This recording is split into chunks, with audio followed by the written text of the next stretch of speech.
बिस्मिल्लाहि मिनश्शैतानिर्रजीम बिस्मिल्लाहिर्रहमानिर्रहीम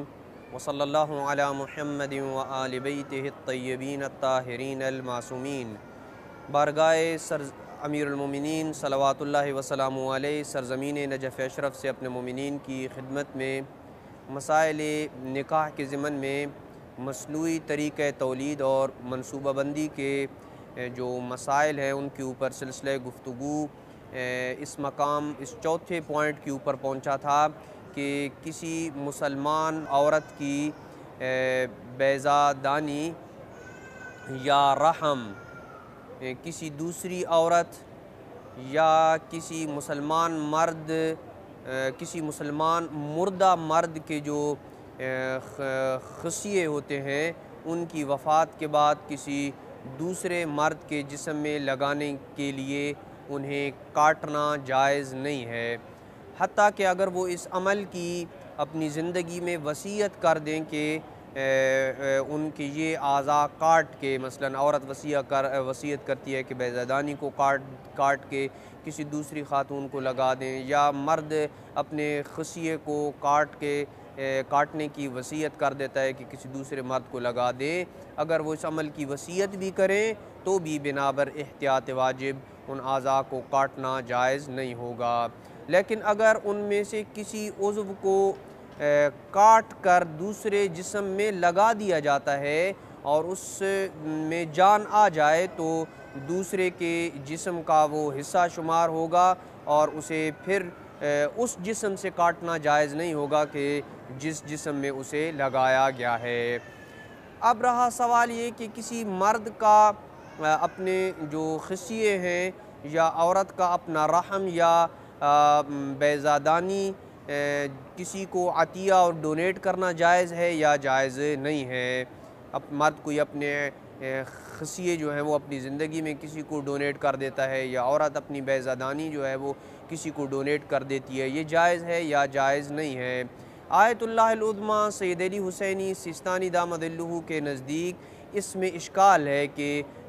ख़ातून अपनी बेज़ादानी और मर्द अपने जो खसिये हैं वो किसी को डोनेट करे, ये बात महल्ले इश्काल है। और बिना बर कौल अज़हर अगर उस अतिये के बाद वो ख़ुद अपने नस्ल की अफ़ज़ाइश पे कादिर ना हो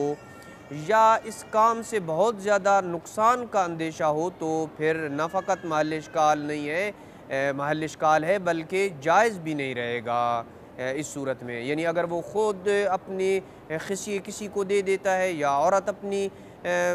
जो बेज़ादानी है वो किसी को दे देती है और उसके बाद वो ख़ुद अफ़ज़ाइश नस्ल के काबिल नहीं रहता है तो इस सूरत में ये जायज़ नहीं रहेगा। या ये आज़ा डोनेट करने के बाद उन्हें बहुत ज़्यादा नुकसान का अंदेशा और ख़ौफ हो जाता है तो तब भी जायज़ नहीं रहेगा। लेकिन इन दो सूरतों के अलावा जैसे कि कोई अपना एक खसिया या बेज़ादानी अतिया करने के बाद भी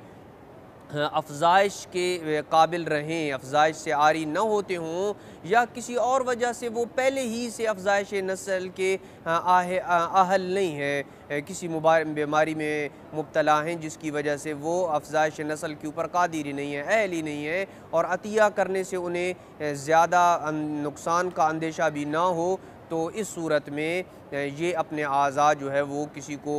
डोनेट करने में और अतिया करने में इसका जवाज़ जो है वो बईद नहीं है। लेकिन इस सूरत में शर्मगाह का इज़हार जो करना है उसकी जो शराइत हैं उनको मद्देनज़र रखना ज़रूरी है। यानी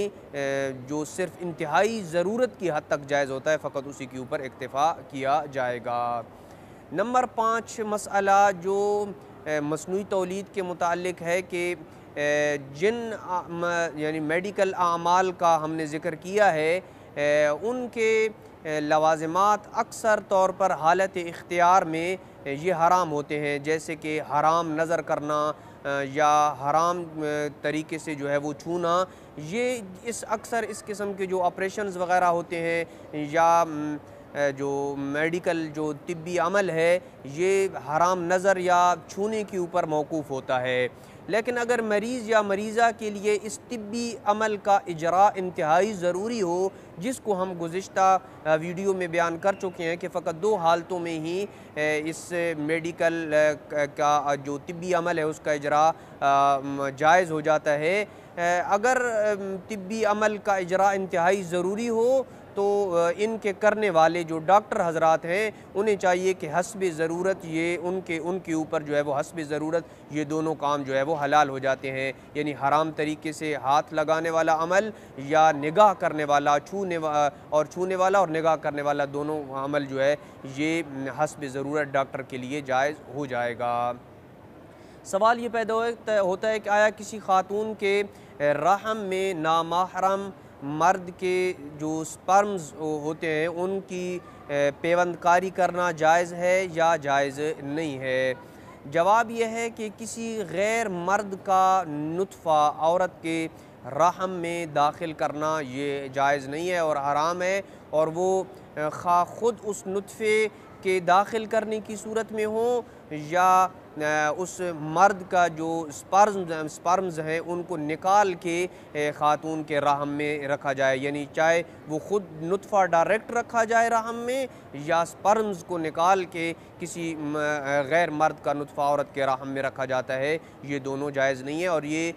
मुअतबर रिवायात से ये हुक्म माखूद है कि ये अमल जायज़ नहीं है। लेकिन रहम से बाहर अजनबी मर्द के स्पर्म से बनने वाले जो जनीन है उस जनीन को किसी खातून के रहम में दाखिल करने की हुर्मत के ऊपर कोई दलील नहीं है। स्पर्म लिया गया था और बाहर किसी ऐसी जगह पे वो जनीन बना और फिर उस जनीन को जो है वो खातून के रहम में रखा गया। इस अमल की हुर्मत के ऊपर कोई दलील नहीं है, बशर्त ये कि कोई और फ़ेल हराम ना करना पड़े, जैसे निगाह करना है या छूना है। सवाल ये पैदा होता है कि आया किसी गैर मर्द की मनी के ज़रिए मसनूई हमल ठहराना जायज़ है या जायज़ नहीं है। जवाब है कि शौहर के अलावा किसी की मनी से हमल ठहराना ये जायज़ नहीं है, वो ख़ातून ख़ुद शौहरदार हो या ना हो, दोनों मियाँ बीवी इस अमल पर राज़ी हों या ना हों, चाहे ये हमल शौहर के ज़रिए ठहराया जाए या इसके अलावा किसी और तरीके से ठहराया जाए, शौहर के अलावा किसी की मनी से हमल ठहराना ये जायज़ अमल नहीं है। वसल्लल्लाहु अला मुहम्मदिन व आलि बैतिहि अत्तय्यबीन अत्ताहिरीन अल मासूमीन।